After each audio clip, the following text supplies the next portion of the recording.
কয়েকদিন ধরেই আলোচনায় কেন্দ্রবিন্দুতে আছেন রিপন মিয়া। এটিএন বাংলায় একটি সাংবাদিকের কাছে সে স্বীকার করে সে বিয়ে করেনি।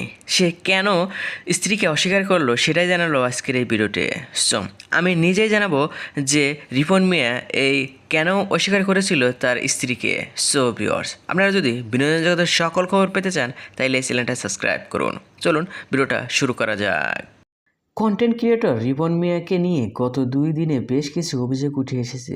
বাবা মায়ের দেখভালের সঙ্গে স্ত্রী সন্তানদের নিয়ে অস্বীকারের অভিযোগ উঠে তার বিরুদ্ধে। তবে এসব অভিযোগ অস্বীকার করেছেন রিপন মিয়া। বুধবার মা ও স্ত্রী ও 2 সন্তান নিয়ে ঢাকায় আসেন রিপন মিয়া। মঙ্গলবার পুরো ঘটনার বর্ণনা করেন তিনি। তার মা ফাতেমা বেগম সেদিন কী ঘটেছিল তা তুলে ধরেন। এমন সময় মা ও সন্তানে একজন আরেকজনকে ধরিয়ে কান্নায় ভেঙে পড়েন। ঘটনা নিয়ে রিপন মিয়া সাংবাদিকদের বলেন, কি থাইকে কি হয়ে গেল কিছুই বুঝতেছি না।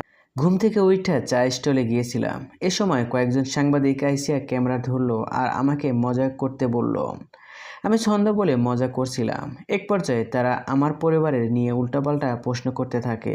তারা যে এখানে আসার আগে আমার বাড়ির থেকে ঘুরে আসছে তা আমাকে জানায়নি। তারা বলতে থাকে আমি নাকি আব্বু আম্মুকে দেখি না, আমার বউ বাচ্চার কথা কাউরে কই না, এসব আর কি। এরপর আমার মাথা গরম হইয়া যায়। আমিও মূর্খ, গুছিয়ে কথা বলতে পারি না। এই কারণে কিন্তু সাংবাদিকের সঙ্গে কথা বলি না। তবে ওনারা ভিডিওর সব কথা রাখেননি, কাটিং করে আমি অনেকক্ষণ কথা বলছি ওনার সাথে, সব কথাও ভিডিওতে নাই।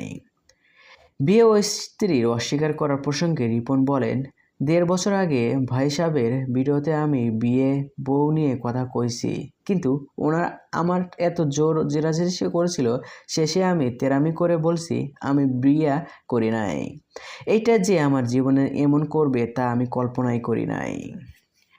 এই কন্টেন্ট ক্রিয়েটর আরও বলেন, ভাই আমি কাঠমিস্ত্রি, আল্লাহর রহমতে সব পারে, এটা দিয়েই আমার জীবন চলবো, কর্ম জানা মানুষের আটকে থাকতে হয় না, প্রয়োজনে ভিডিও আর বানাবো না, এতে কিছুই হবে না। সো ভিউয়ার্স, রিপন মিয়া যদি ভিডিও না বানায় সো আপনি কি খুশি হবেন? সো এই ভিডিওতে আপনার কি মতামত কমেন্ট বক্সে জানিয়ে দিন। আর হ্যাঁ, বিনোদন জগতের সকল খবর পেতে চ্যানেলটি সাবস্ক্রাইব করুন। ধন্যবাদ।